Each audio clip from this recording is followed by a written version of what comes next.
It was Christmas Day in the workhouse, the merriest day of the year. The paupers and the prisoners were all assembled there. In came the Christmas pudding when a voice that shattered glass said, "We don't want your Christmas pudding, so stick it with the rest of the unwanted presents." The workhouse master then arose and prepared to carve the duck. He said, "Who wants the parson's nose?" And the prisoners shouted, "You can have it yourself, sir." The vicar bought his Bible and read out little bits. Said one old crone at the back of the hall, "This man gets on very well with everybody." The workhouse mistress then began to hand out Christmas parcels. The paupers tore the wrappers off and began to wipe their eyes, which were full of tears. The master rose to make a speech, but just before he started, the mistress, who was 15 stone, gave 3 loud cheers and nearly choked herself. And all the paupers then began to pull their Christmas crackers.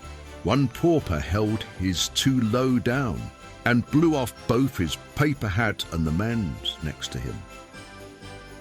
A steaming bowl of white bread sauce was handed round to some.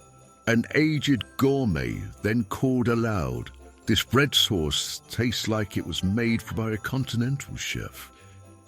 Mince pie and custard sauce was next, and each received a bit. One pauper said, "The mince pie's nice, but the custard tastes like the bread sauce we had in the last verse." The mistress dishing out the food dropped custard down her front. She cried, "Aren't I a silly girl?" And they answered, "You're a perfect picture as always, ma'am." "This pudding," said the master, "is solid, hard and thick. How am I going to cut it?" And the man cried, "Use your penknife, sir, the one with the pearl handle." The mistress asked the vicar to entertain his flock. He said, "What would you like to see?" And they cried, "Let's see your conjuring tricks, they're always worth watching."